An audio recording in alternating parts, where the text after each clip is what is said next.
हाथ जोड़ के सब प्रार्थना में भाग लीजिए। गुरवे गौरचंद्राय राधिकाय तदालये कृष्णाय कृष्णभक्ताय तद्भक्ताय नमो नमः। ओम नमो भगवते वासुदेवाय। ओम नमो भगवते वासुदेवाय। ओम नमो भगवते वासुदेवाय। कृष्णाय वासुदेवाय देवकी नंदनाय च नंदगोपकुमाराय गोविंदाय नमो नमः। जय श्री कृष्ण चैतन्य प्रभु नित्यानंद श्री अद्वैत गदाधर शिवास आदि गौर भक्त वृंद। हरे कृष्ण कृष्ण कृष्ण हरे हरे हरे राम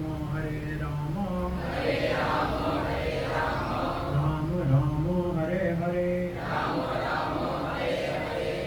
हरे कृष्ण। धन्यवाद लक्ष्मी केशव जी और अंतर्राष्ट्रीय कृष्ण भावना अमृत संस्थापक आचार्य श्री कृष्ण कृपा मूर्ति अभय चरणारविंद भक्तिवेदांत स्वामी श्री प्रभुपाद जी के इस आध्यात्मिक आंदोलन आत्मा के आनंद की अनुभूति और कृष्ण प्रेम की प्राप्ति करने का सरल साधन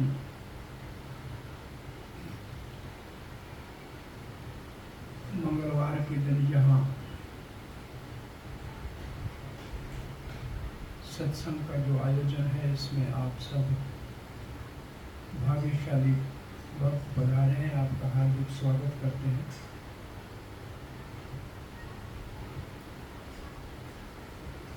हम दो चीज़ों के हमारा अस्तित्व दो चीज़ों का बना हुआ है। ये शरीर है हमारा और हम आत्मा है। जैसे सामान्य बच्चे को समझाना हो तो ये मेरा कुर्ता है और मैं कुर्ते से अलग हूँ। मेरा कुर्ता है, मैं कुर्ता नहीं हूँ। ऐसे मेरा शरीर है, मैं शरीर नहीं हूँ।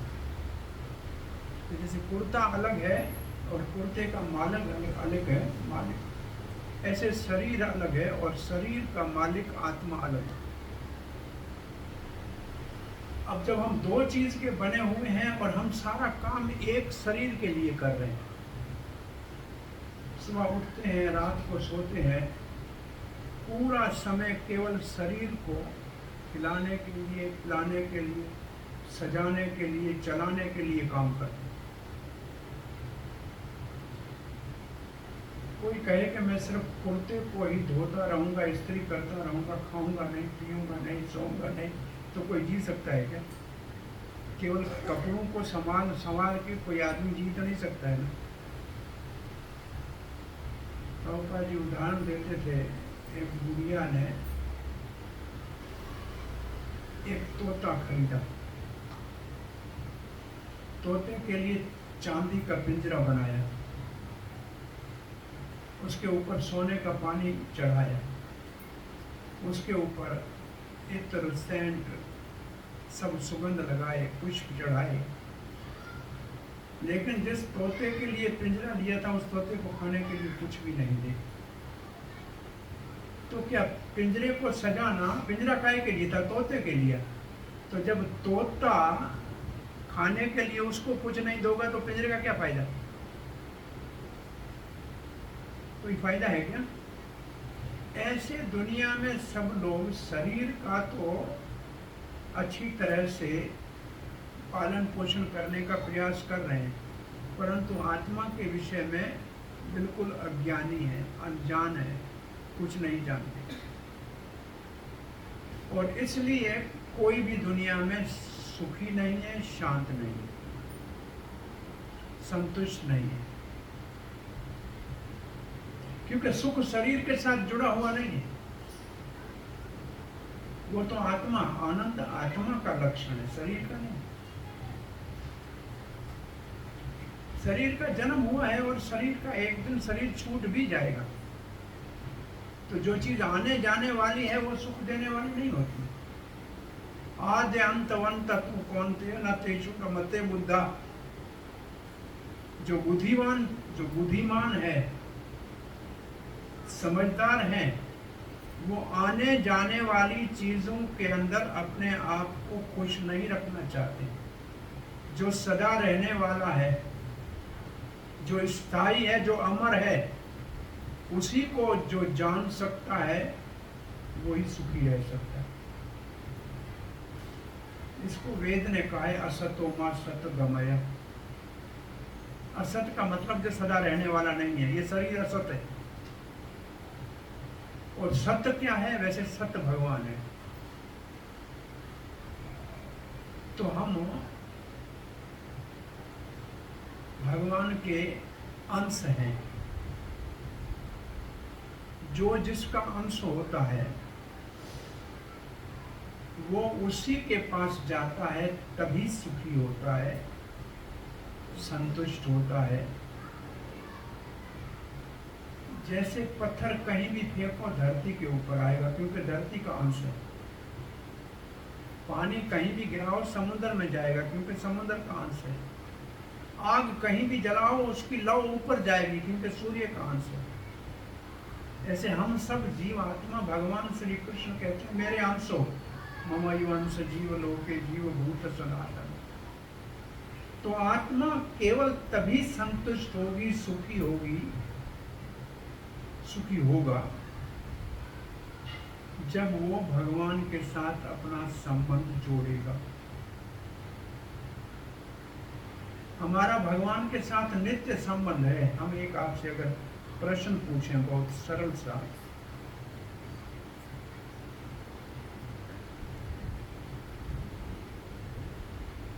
हमारा इस दुनिया में घर से, दुकान से, मकान से, गाड़ी से, परिवार से संबंध कितने जन्मों का है? हाँ जी, इसी जन्म का।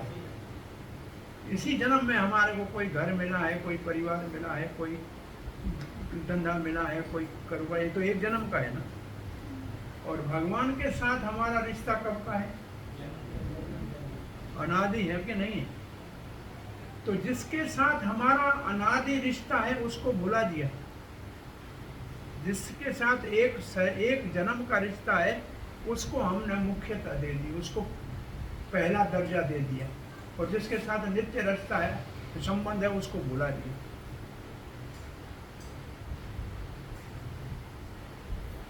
इसका अर्थ ये नहीं है कि जिसके साथ अभी संबंध है उसको चलाना नहीं है, चलाना है, लेकिन जिसके साथ नित्य संबंध है उसको भुलाना नहीं। वैसे भी जो कुछ हमको आज मिला है वो भी तो भगवान ने ही हमारे कर्मों का फल दिया। हमारे कर्मों का फल है, लेकिन दिया तो भगवान ने। तो जो रिश्ता नित्य है, सदा है, शाश्वत है, अटल है, अमर है, उसको भूलना इस दुनिया में भटकने का कारण है। उसको भूलना दुख भोगने का कारण है। और उसको पुनः फिर एक बार स्मृति में लाना, याद कर लेना, मान लेना, और उसी के अनुरूप काम करना हमारे सुख, हमारी संतुष्टि, हमारी समृद्धि, हमारी सफलता का साधन है।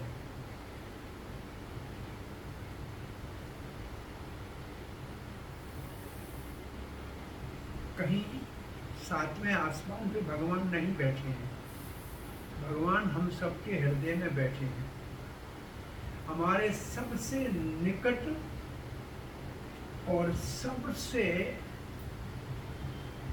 अधिक शुभ चिंतक है, सौहृद है।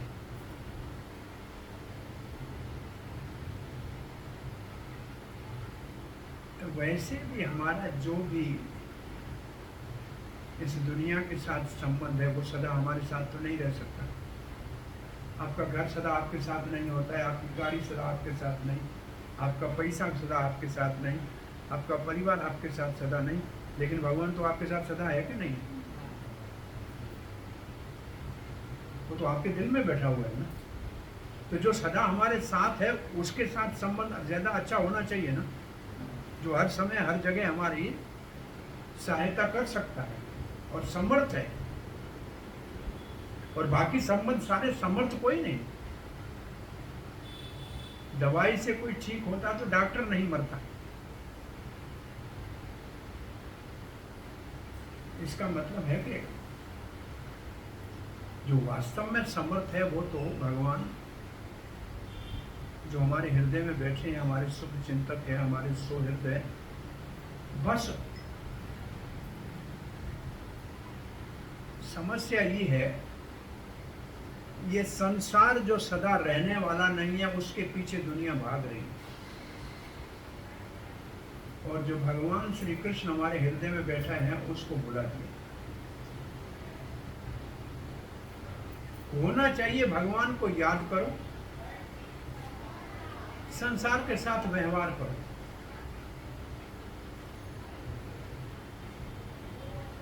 वैसे ये मंगलवार का आपका सत्संग है। पाश्चात्य देशों में श्रील प्रभुपाद ने रविवार के सत्संग शुरू किए। रविवार के सत्संग का नाम प्रभुपाद ने रखा था लव एंड ट्रस्ट फीस्ट, प्रेम और विश्वास का उत्सव। छुट्टी के दिन लोग प्रायः सोने का काम करते हैं। बोला आज हम सो के सुख लेंगे। सोने में कोई सुख नहीं है। सोना तो तमोगुण है, अज्ञानता है वास्तव में। लेकिन लोग सब सोना ही चाहते हैं। जो सोता है वो खोता है।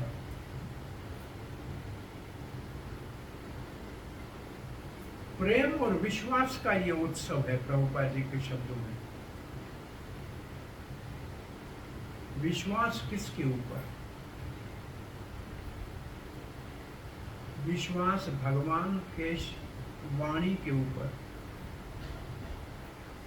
शास्त्र के ऊपर विश्वास होना चाहिए।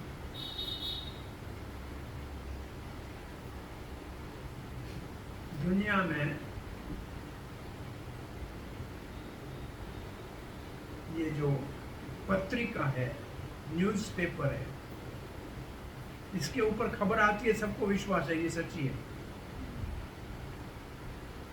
और न्यूज़पेपर की उम्र एक दिन होती है, दूसरे दिन किसी काम का नहीं है। तो फिर तो फर्श साफ करने के काम का भी नहीं है। जिस पन्ने की एक उम्र आयु है और जिसको पढ़ने के लिए सबसे अच्छी जगह संडास है, उसकी बात के ऊपर हमें विश्वास है कि जो लिखा है सच है। और जो गीता भागवत में लिखा है व्यास देव ने, जिसके पढ़ने के लिए भी पवित्र स्थान, उसमें जो लिखा है कि भगवान हमारे सबसे अच्छे मित्र हैं, हमारे सबसे अच्छे पालक हैं, हम उसके बालक हैं, इस बात के ऊपर विश्वास क्यों नहीं दुनिया को? तो श्रील प्रभुपाद का मुख्य उद्देश्य था कि जन साधारण सामान्य लोग शास्त्र के ऊपर विश्वास करना सीखें। शास्त्र हमारी माता है। जैसे किसी को अपने पिता का पता लगाना है तो माता ही उसके लिए प्रमाण है, ऐसे भगवान का पता लगाना है तो शास्त्र ही प्रमाण है, माता है शास्त्र। तो शास्त्र के ऊपर हमारा विश्वास हो। और सबसे ज्यादा दुख से कहना पड़ता है कि ईसाई अपने बच्चों को बचपन में बाइबल पढ़ाता है, मुसलमान अपने बच्चों को बचपन में कुरान पढ़ाता है, लेकिन ये सनातन वैदिक हिंदू धर्म के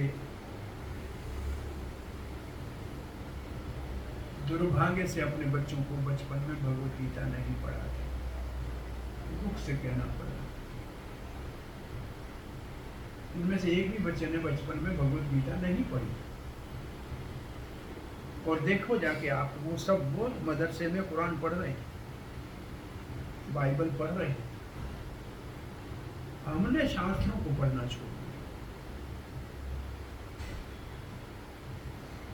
तो श्रील प्रभुपाद का मुख्य उद्देश्य इन सत्संगों का लोगों का शास्त्र के ऊपर श्रद्धा और विश्वास बढ़े।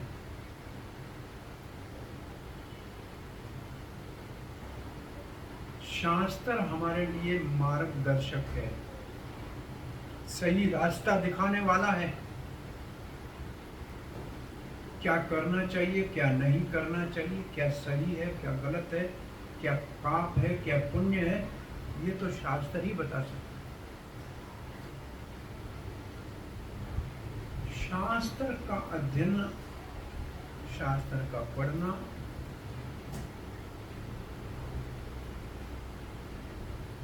भुला दिया है लोगों ने बिल्कुल। कौन आप में से कोई है रोज 1 घंटा शास्त्र पढ़ता है, गीता भागवत? कम से कम 2 घंटे पढ़ने के लिए श्रील प्रभुपाद ने अपने अनुयायियों को रोज कहा है कि 2 घंटे मेरे शास्त्रों को पढ़ना चाहिए। टेलीविजन के ऊपर लोग 2 घंटे से 3-4 घंटे बैठ सकते हैं। मोबाइल के अंदर कुछ भी देखने के लिए 2-4 घंटे खराब कर सकते हैं, लेकिन शास्त्र पढ़ने के लिए किसी के पास समय नहीं। उसके लिए हमारे को रुचि भी नहीं है, उसके लिए हमें टेस्ट भी नहीं है। हमको तो कोई पूछता है रात को नींद नहीं आती है, कौन सी गोली ले, हम लोग कुछ नहीं, तुम गीता खोल के पढ़ो, नींद आ जाएगी। ऐसे खोल के पढ़ोगे ना, नींद आएगी, गीता छाती पे गिर जाएगी, क्योंकि तुम्हारे को उसमें कोई शौक ही नहीं है, कुछ समझ में नहीं आएगा, आंखें बंद हो जाएंगी अपने आप।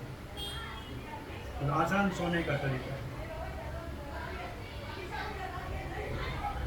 तो पहला शास्त्र के ऊपर श्रद्धा होनी चाहिए।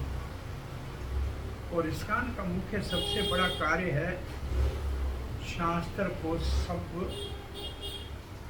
घरों में और सब समझदार लोगों के हाथ में पहुंचाना। ये एक सबसे बड़ा इस्कॉन का, प्रभुपाद जी का जो मुख्य उद्देश्य है कि शास्त्र सबके हाथ में हो। जैसे सिपाही के हाथ में शस्त्र है, तो वो न्याय को ठीक तरह से, लॉ एंड ऑर्डर को संभाल सकता है। हाथ में शस्त्र सिपाही के, उसकी सुरक्षा भी है, अपने आप को बचा भी सकता है। ऐसे शास्त्र सामान्य लोगों के हाथ में उसको माया के प्रभाव से बचाने के लिए, काम, क्रोध, लोभ, मोह, मद, मत्सर नाम के शत्रुओं के ऊपर विजय प्राप्त करने के लिए, वैसे शस्त्र, शास्त्र, शिष्य, शासन, ये सब शब्द एक ही जगह से निकले हैं। इन सब का अर्थ होता है नेम में चलना। गीता में तो भगवान ने कहा है, ये शास्त्रम विधिम उत्सर्जया यजन्ते काम कारतः न सिद्धिम आपनोति न सुखम न पराम गति। जो शास्त्र की मर्यादा का उल्लंघन करके अपने मन माने जीवन का निर्वाह करने का प्रयास करता है, वो न सुख पाता है, न परम गति पाता है और न ही सफलता प्राप्त करता है। और यही आप देख लो, दुनिया में कोई सफलता प्राप्त नहीं कर पा रहा है, सभी असफल हैं, असंतुष्ट है, सुखी भी कोई नहीं है, क्योंकि शास्त्र की मर्यादा का उल्लंघन हो रहा है। तो शास्त्र के ऊपर विश्वास और भगवान के साथ प्रेम, जो प्रेम प्रभुपाद ने शब्द लिखा है, इस उत्सव का नाम दिया है प्रेम, वो प्रेम हम सब के हृदय में भगवान ने भर के भेजा है। कोई हृदय भगवान के प्रेम से खाली नहीं है। कृष्ण प्रेम नित्य सिद्ध साध्य कबू नहीं। कृष्ण का प्रेम पहले से ही तैयार पड़ा है सबके हृदय में, उसको कहीं से लाने की जरूरत नहीं है, वो पहले से ही अंदर पड़ा है, तैयार पड़ा है, सिद्ध पड़ा है। बाहर कैसे उसको निकालें, प्रकट कैसे करें? श्रवणादि शुद्ध चित्ते करे उदय। अगर हरि कथा सुनेंगे, हरि कीर्तन सुनेंगे, तो वो हृदय में जो तैयार भगवान का प्रेम पड़ा है वो बाहर प्रकट हो जाएगा। तो ये जो उत्सव है, सत्संग है, इसके पीछे श्रील प्रभुपाद जी का उद्देश्य है, लोग सुने, भगवान की कथा सुने, भगवान के नाम का कीर्तन सुने और अपने मुख से उसका उच्चारण करें। ये दो काम उनके हृदय में भगवान के प्रेम को जगाने के लिए एकमात्र साधन है। तो ये सत्संग हमारे अंदर जो भगवान का प्रेम पहले से तैयार पड़ा है, उसको बाहर निकालने का साधन है, उसको जगाने का साधन है। और जैसे प्रेम जाग जाएगा तो हम किसी से प्रेम करते हैं तो उसको कैसे दिखाएंगे कि हम इससे प्रेम करते हैं। माँ अगर बच्चे से प्रेम करती है तो कैसे दिखाती है कि मैं बच्चे से प्रेम करती हूँ? उसका देखभाल करेगी, उसके लिए भोजन बनाएगी, उसके लिए कपड़े धो के साफ करके पहनाएगी, उसके लिए बिस्तर बनाएगी। भाई माँ प्रेम करती है बच्चे को तो सेवा करेगी। कोई मित्र को प्रेम करेगा तो उसकी सेवा, उसके लिए सहयोग करेगा, सेवा करेगा। ऐसे भगवान से जब हम प्रेम करेंगे तो भगवान की सेवा करेंगे।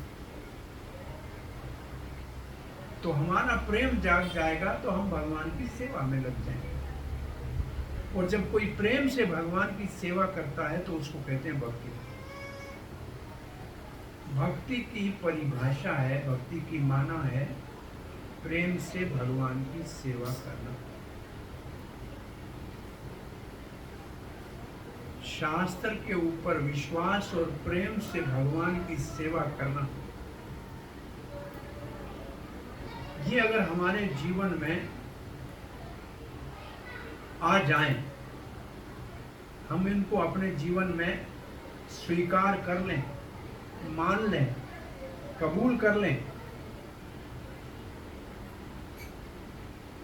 तो हमारी सारी समस्याओं का समाधान हो जाएगा, सारे संशयों का निवारण हो जाएगा और जन्म मरण के चक्कर के कर्मों के सारे वासनाएं मिट जाएंगी।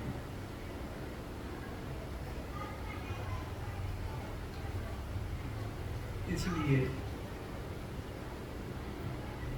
श्रील प्रभुपाद जब 1965 में अमेरिका पहुंचे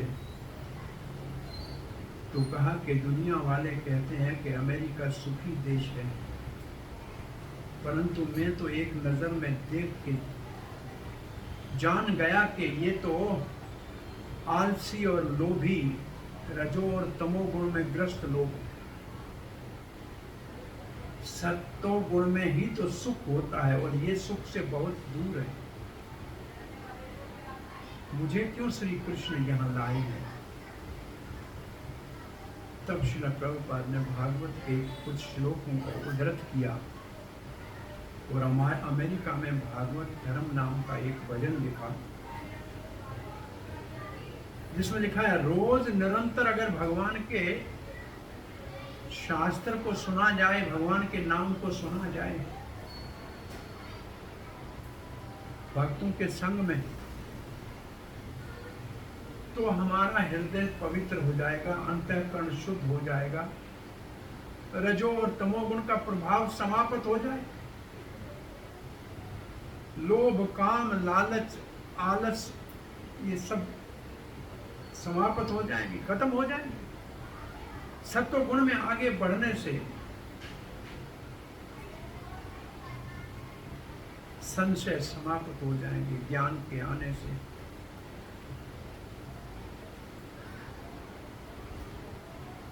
और अपने असली स्वरूप को, आत्मा के स्वरूप को, उसकी पहचान, उसको जान जाएंगे, पहचान जाएंगे और भगवान का भी दर्शन हो जाएगा। अब अगर मैं आपसे पूछूं कि यहाँ उल्लासनगर में लोग देखते कैसे हैं, तो आपका क्या उत्तर है? कैसे देखते हैं लोग यहाँ? हाँ जी, कैसे देखते हैं? बोलिए।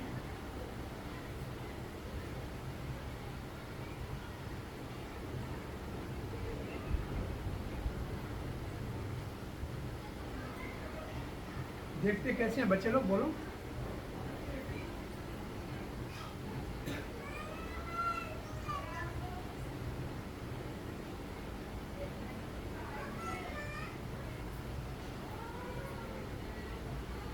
कैसे देखते हैं और कैसे चलते हैं, दो प्रश्न, इसका उत्तर दीजिए। लोग कैसे चलते हैं? पांव से। और देखते कैसे हैं?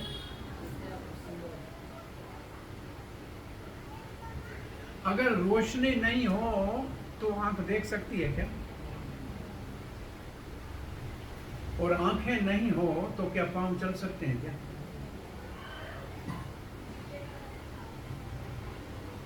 जब सूरज निकलता है, सुबह सूर्य जैसे निकलता है, हम पहले सूर्य को देखते हैं, फिर अपने आप को देखते हैं, फिर पूरी दुनिया को देखते हैं। हम सूर्य को भी देखते हैं, दुनिया को भी देखते हैं और अपने आप को भी देखते हैं। रोशनी है तब देखते हैं। ऐसे पहले जब भगवान को देखेंगे तो फिर अपने आप को भी देखेंगे और दुनिया को भी देखेंगे। तो रोशनी से लोग देखते हैं और आंखों से देखकर चलते हैं। इसलिए जो रास्ता पर, इसको आंख को नेत्र कहते हैं। नेत्र से शब्द निकला नेता, जो हमारे लिए मार्गदर्शक है, उसको नेता कहते हैं। तो नेता वो है जो समाज का नेत्र है, आंख है समाज की, जो हमको रास्ता दिखाता है, वो नेता है। तो हमारी आंखें नेत्र है। तो वास्तव में हम अपने आप को तब देख सकेंगे, समझ सकेंगे जब भगवान को देखेंगे, जब भगवान दिखेगा, जब सूर्य उगेगा तभी संसार दिखेगा। और भगवान को जैसे सूर्य को आप देखना चाहें, आज रात को भी देख सकते हो क्या? कितना भी खर्चा करो सूर्य को उगा सकते हो क्या? नहीं तो आपके बस में तो नहीं है। जब उसको उगना होगा तब उगेगा, उसका टाइम है अपना। आपको इंतजार करना है और जागना है, सुबह उठना है तो सूर्य दिख जाएगा। ऐसे भगवान उसी के ऊपर कृपा करके उसके सामने अपने आप को प्रकट करते हैं, जिसको शास्त्र के ऊपर विश्वास है और भगवान से प्रेम है। श्री प्रभुपाद जी ने तो यहाँ तक लिखा है कि भागवत के हर पन्ने में आपको श्री कृष्ण का दर्शन होगा। और फिर लिखा है, इस दर्शन के लिए आपका मन पवित्र होना चाहिए। और फिर लिखा है, मन पवित्र होने के लिए आपका आहार पवित्र होना चाहिए। आपका विचार पवित्र होना चाहिए, तो फिर आपको वो भगवान दिख जाएगा हर पन्ने के ऊपर। सो आपके सामने ये सत्संग का उद्देश्य वास्तव में आपके हृदय में शास्त्र के प्रति विश्वास जगाना, उसको रोज पढ़ने का नियम बनाना और भगवान के नाम का कीर्तन सुनना, हृदय में हमारे जो भगवान का प्रेम पड़ा है उसको प्रकट करने के लिए, जगाने के लिए ये सत्संग श्रील प्रभुपाद ने विश्व भर में आयोजित किए हैं। और इसी का जो है यहाँ भी आपके यहाँ मंगलवार को ये सत्संग यहाँ हो रहा है भक्तों के संग में। आप इसका लाभ लीजिए और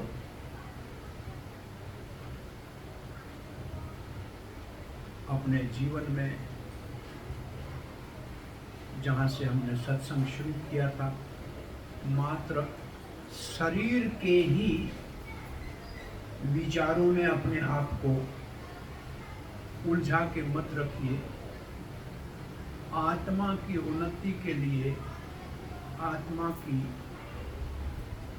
आत्मा के साक्षात्कार के लिए, आत्मा के स्वरूप को समझकर उसके अनुरूप अपने जीवन को ढालने के लिए कुछ समय अवश्य निकालना चाहिए, हर हाल में निकालना चाहिए। शरीर और आत्मा दोनों का अलग अलग जो विभाजन है उसको समझना चाहिए। ये आध्यात्मिकता का पहला पाठ है। इसको पक्का करने में बहुत समय लगता है और इसी पाठ के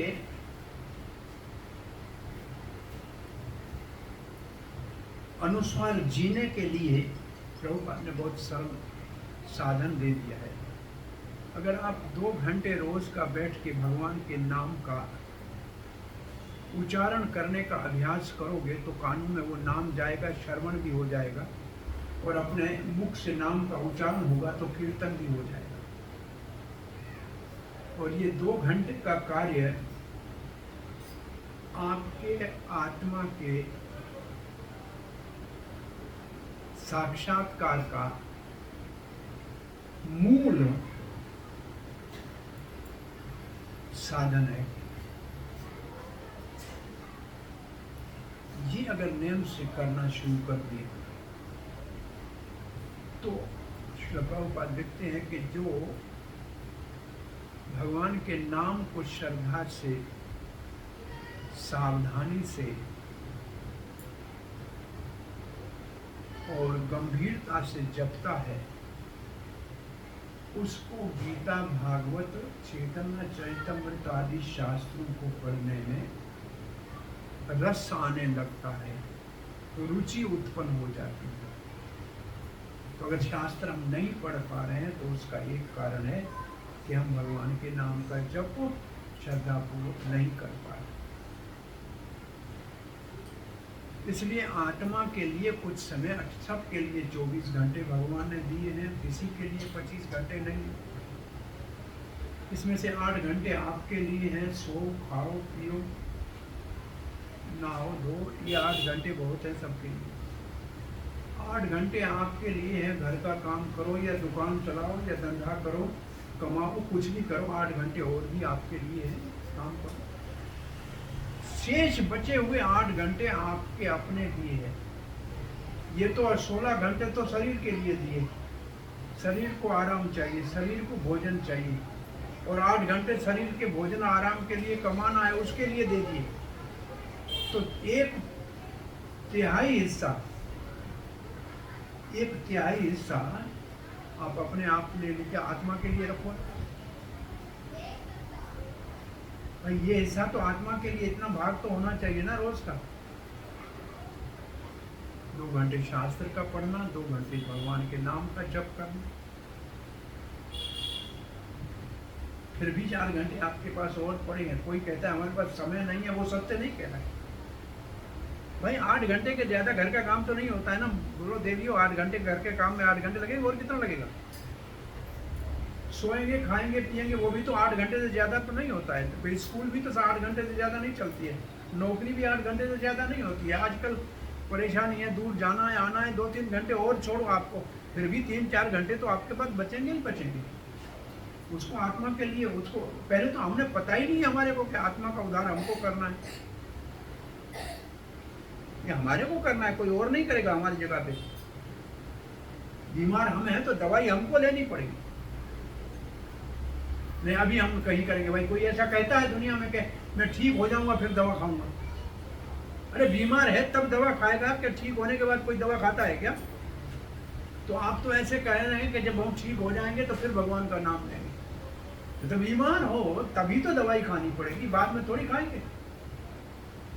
तो ये समय आपका अपना है, कौन खा जा रहा है वो आपका बड़ा शत्रु है। जो आपका समय, शरीर का समय नहीं, वो तो आप छोड़ नहीं सकते। बिना सोने के 1 आधा दिन तो जाग सकते हैं, रोज नहीं जाग सकते। बिना खाने के भी नहीं रह सकते, बिना काम के भी नहीं जी सकते। तो वो तो काम नहीं छोड़ रहे हो, तो आत्मा वाला काम क्यों छोड़ दिए? जो अपना है वो क्यों छोड़ दिए? इसलिए ये जो सत्संग है ये आपके पास 2 बातें फिर भी, और आपको जो आपके आत्मा का, हम सब के आत्मा का जो उद्धार का मार्ग है वो कलयुग में बहुत आसान है, सरल है, स्वाभाविक है। जबान से शुरू होता है। सबको भगवान ने जबान दी है। जबान के 2 काम हैं, बोलना और चखना। बोलने में भगवान के नाम को उच्चारण कीजिए, हरे कृष्णा कृष्णा कृष्णा हरे हरे, हरे राम राम राम हरे हरे। और उच्चारण करने में भगवान का नाम लीजिए और चखने में भगवान का प्रसाद पाइए। बस ये 2 काम अगर जीवन में आपने विश्वास के साथ, दृढ़ संकल्प के साथ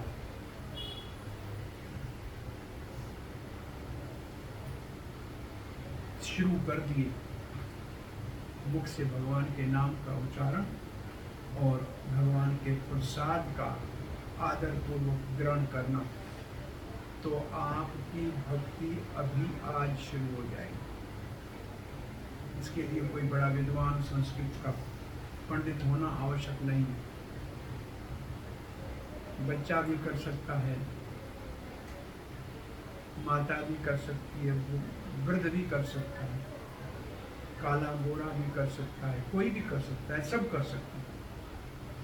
और श्री प्रभुपाद ने स्कान का जो आधार रखा है भगवद गीता के ऊपर, उसमें 2 काम यही मुख्य हैं। जहाँ भी सत्संग होता है वहाँ भगवान के नाम का कीर्तन होता है, और फिर सबको भगवान का प्रसाद आदर पूर्वक ग्रहण करने के लिए निमंत्रण दिया जाता है। इसका अर्थ है सबकी भक्ति शुरू करने का अभ्यास हर सत्संग से शुरू किया जाता है। और आपको आश्चर्य होगा, दुनिया भर में जो भारतीय मूल के लोग नहीं हैं, पाश्चात्य देशों के लोग हैं, उनके ऊपर भी इस प्रसाद का और भगवान के नाम का इतना भारी प्रभाव पड़ा कि वो भी अपना जीवन कृष्ण भक्ति में समर्पित कर दिया। उन्होंने अपना जीवन, और इसी बात को प्रभुपाद जी कहते थे कि अगर उन पाश्चात्य देश के लोगों के हृदय में कृष्ण प्रेम नहीं होता तो मैं उसको कैसे जगा के भगवान के भक्त बना सकता। तो सबके हृदय में है, उनके हृदय में भी था ना। मैंने केवल प्रसाद खिलाया और भगवान का नाम जपाया और प्रेम बाहर आया। उनको तो मालूम भी नहीं था गीता क्या है, भागवत क्या है, कृष्ण कौन है, नहीं। फिर भी उनके दिल में तो प्रेम था। मैंने केवल 2 ही काम किया, कीर्तन किया और प्रसाद खिलाया और वो भक्त बन गए। तो फिर भारती तो पहले से ही जन्म से इस भगवान के नाम को भी जानते हैं और प्रसाद की महिमा भी जानते हैं।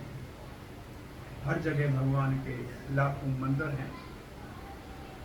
उनके लिए तो भगवान की भक्ति करना स्वाभाविक है। बस थोड़ा सा हल्का माया का पर्दा है, उसको फाड़ दो, हटा दो, तो सुख शांति के साथ वो तो भक्ति शुरू कर सकते हैं। उनके लिए कोई मुश्किल नहीं।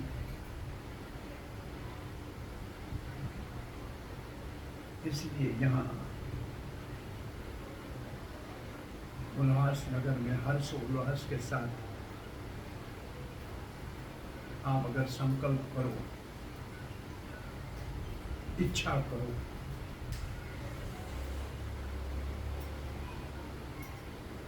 कि हम कृष्ण भक्ति को अपना के, और यहाँ बहुत सुंदर भव्य भगवान के लिए एक मंदिर का निर्माण करें,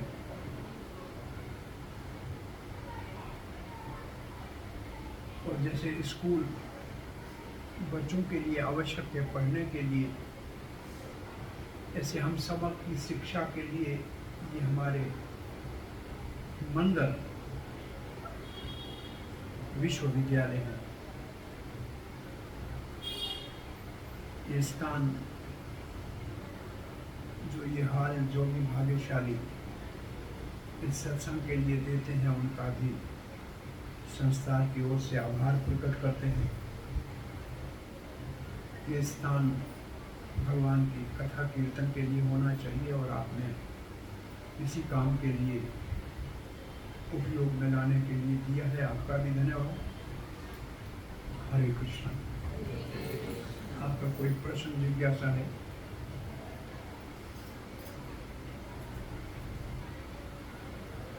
किसी का कोई सवाल है, प्रश्न है, जिज्ञासा है?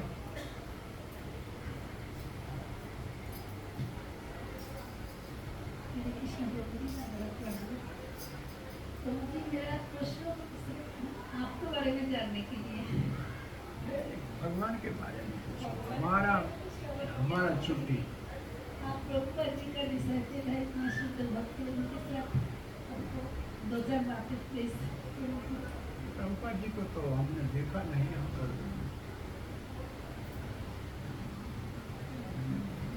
बाद में 72 में कुछ भक्तों से जरूर मिले थे, लेकिन इस्कॉन की मुख्य धारा में हम 81 के बाद आए, 81 में आए।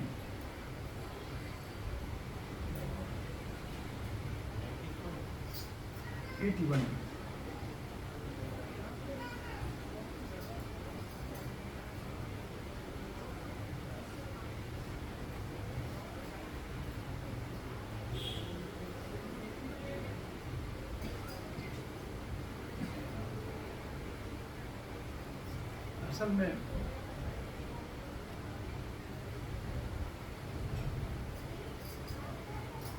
प्रभुपाद जी के पुस्तक अपने आप में एक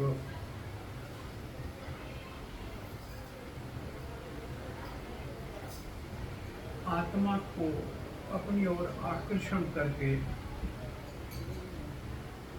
आत्म साक्षात्कार के चाहने वाले का मार्गदर्शन करते हैं। आज भी अगर भगवत गीता प्रभुपाद जी की यथारूप है तो उसमें भगवान श्री कृष्ण की वाणी है, साथ साथ में प्रभुपाद जी की भी वाणी है।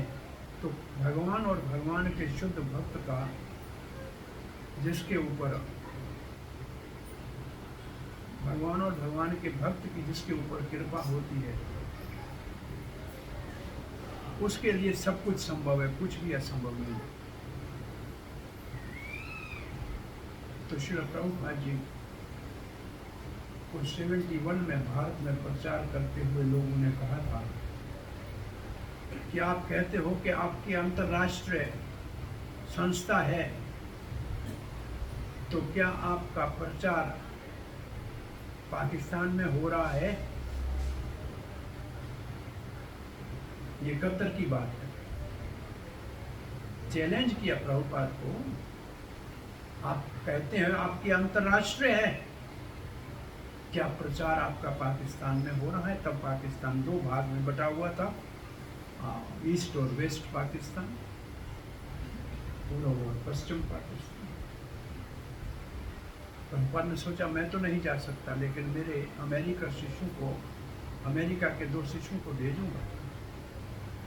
प्रभुपाद ने अपने 2 पहले प्रिय सन्यासी शिष्य ब्रह्मानंद को वेस्ट पाकिस्तान में भेजा, जो आज भी पाकिस्तान है, और उसके छोटे भाई गर्ग मुनि को बांग्लादेश, जिसको आज कहते हैं, तब वो ईस्ट पाकिस्तान था, वहाँ भेजा। और फिर 71 का जंग हो गई।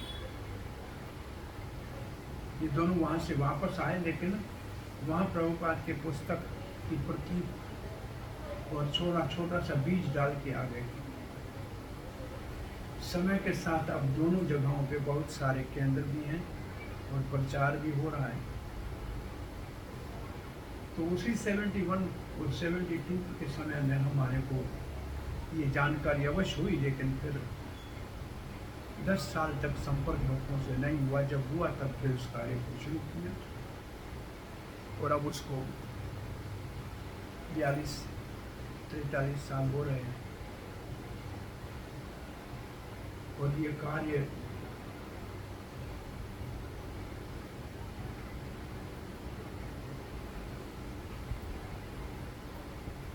हर भारत में जन्म लेने वालों के लिए इस कार्य को करने का आदेश भगवान श्री चैतन्य महाप्रभु का है। भारत भूमि थे हिला जन्म सार्थक करी कर परोपकार। पहले अपने जन्म को सार्थक करो, फिर दूसरों का भला करो। सो हम जब करते हैं अपने जन्म को सार्थक करने के लिए, प्रवचन करते हैं सबका परोपकार करने के लिए। तो ये तो हर भारतीय का धर्म है, और सबको करना चाहिए। पूरे विश्व के अंदर इसकी आवश्यकता है। और ये 24 आ रहा है, ये 24, 27, 28 तक बहुत भारी है पूरी दुनिया के लिए। बड़ी बड़ी महाभारी लड़ाइयाँ होंगी। मात्र जो भगवान का नाम जपेगा और जो अपना शुद्ध आहार करके भगवान की भक्ति में लगेगा, वो सुरक्षित है। बाकी सब काल के काल में जाने वाले हैं। इसलिए ये सूचना ये जून से ही शुरू होने वाला है सब ये कार्य। 2-3 साल पूरे दुनिया के लिए बहुत भारी है। मात्र वही भगवान ने कहा था कि अगर ये भक्त नहीं बने तो बड़ी महाभारी लड़ाइयों के बीच में दुनिया के अंदर बड़ी उथल पुथल होगी। परमाणु शस्त्रों के द्वारा दुनिया तक इन ऐसे ही समाप्त हो जाएंगे। नया युग, नया एक सात्विक वातावरण, जैसे चैतन्य महाप्रभु ने कहा था 10,000 साल तक स्वर्ण युग शुरू होगा। तो अब जितना जल्दी हो सके कृष्ण भावना में अपने आप को जोड़ दीजिए और इस सुरक्षा के शिप के ऊपर चढ़ जाइए भव सागर से पार होने के लिए। मुश्किल समय बहुत दूर नहीं। हरे कृष्ण कृष्णा कृष्णा कृष्णा हरे हरे, हरे राम राम राम हरे। और किसी को कोई प्रश्न जिज्ञासा?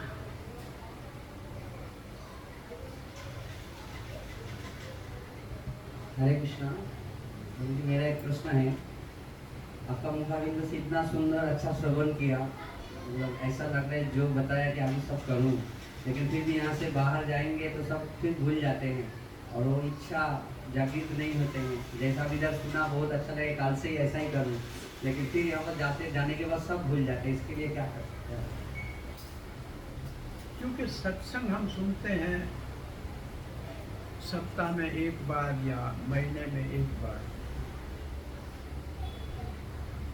और हमारा रोज का जो दुनियादारी का काम है वो तो रोज का है। इसलिए आप इसको ऐसे समझें कि मैं थोड़ा सा एक सेंट लगा के अपने आप को यहाँ से दरवाजे तक जाऊंगा, खुशबू आ जाएगी। बाहर उतरते ही कोई खड्डा हो उसमें गिर जाऊं और कीचड़ लग जाए तो फिर कीचड़ की खुशबू आएगी कि सेंट की आएगी। तो ये जो एक आधा घंटा आपने सत्संग सुना, ये सेंट लगा दिया, फिर आप दुनिया के खड्डे में गिरोगे तो फिर उसका प्रभाव ज़्यादा रहेगा, इसका कम हो जाएगा। सीधा सा ये है। इसके लिए एक महात्मा ने किसी से पूछा कि हमारे पास एक मटका है, बर्तन है, उसमें 100 सोराख है, सामने नदी बह रही, इसमें से भर के आओ। भरेगा क्या? 100 सोराख पड़े, भरेगा क्या? उठाओगे गिर जाएगा। ये सत्संग नदी है, हमारे अंदर 100 सोराख बने हुए हैं दुनिया के, इधर का विचार उधर का विचार। यहाँ बैठे हैं, बाहर जा जैसे उठेंगे यहाँ से वो सब बह जाएगा। तो महाराज ने कहा ये मेरे को मटका भरा दे चाहिए 100 सोराख वाला। बोला कैसे भरा होगा? बोला पानी में रख दो, बाहर ही नहीं निकालो नदी से, फिर गिरे भरा रहेगा, खाली होगा। ऊपर उठाओगे तो गिर जाएगा। तो सत्संग में बैठे हो तो भरे रहोगे, उठोगे तो निकल जाएगा। ये सोराख जो है बंद नहीं होता, जीते जी हमारे साथ चलेंगे। दूसरे महात्मा के इसी को ऐसे ही कहा, लेकिन इसने मटके की बजाय एक बांस का टोकरी था, जैसे बांस की छाबड़ा आता है, वो पड़ा था, अंदर मिट्टी लगी हुई थी। बोला नदी से इसको भर के आओ। भरेगा कैसे? अंदर डाले पानी निकल के। 1 घंटा प्रयास किया, नहीं भरा, वापस आया। बोला हमारा भरता नहीं है। बोला क्यों नहीं भरता है? बोला इसके अंदर से सब निकल जाता है। बोला ऐसे ही हम जो आपको सुनाते हैं, आप बैठते हैं तब भर जाते हैं, बाहर जाते हैं तो सब निकल जाता है, क्या करें? बेचारा दुखी हो गया।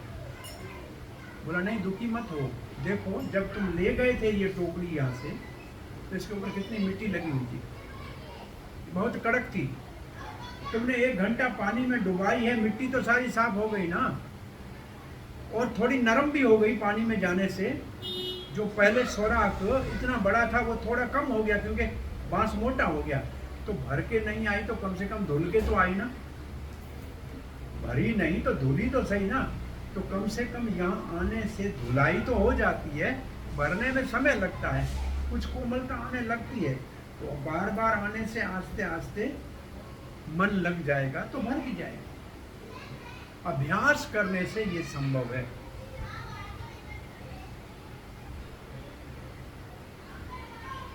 करत करत अभ्यास जड़मती हो सुजान, रसड़ी आवत जावत सिला पड़े निशान। ये बार बार आने का अभ्यास करेंगे, रोज भगवान का नाम जपने का अभ्यास करेंगे। तो उदाहरण क्या दे रहे हैं? रसड़ी आवत जावत सिला पड़े निशान। वो कुएं से पानी निकालते थे ना पहले, तो वो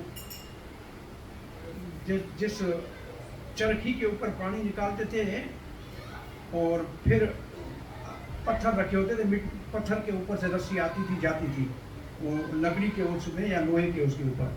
तो बार बार रस्सी भीगी होके आती थी, पानी से भीगती थी। एक तो रस्सी पत्थर से तो नरम है, और फिर पानी से भीगी तो और नरम होगी। लेकिन बार बार आते जाते पत्थर के ऊपर निशान हो गया। पत्थरों के ऊपर निशान देखा है ना, होता है ना रस्सियों का। पूरा पत्थर जैसा दिल भी हो तो भी बार बार सत्संग में आने से उसके ऊपर निशान हो ही जाएगा। जड़मती भी सुजान हो जाएगा। जिसकी बुद्धि जड़ है, पत्थर जैसी है, वो भी समझदार हो जाएगी अगर बार बार सत्संग में आने का अभ्यास करेगा और भगवान के नाम के जपने का नेम ले लेगा, तो जड़मती भी सुजान हो जाएगी। समय लग सकता है लेकिन हो जरूर जाएगा। हरे कृष्णा। किसी को कुछ पूछना है तो हम बहुत भाग्यशाली है। तो माता जी पूछ रहे थे प्रभु जी के बारे में। प्रभु जी का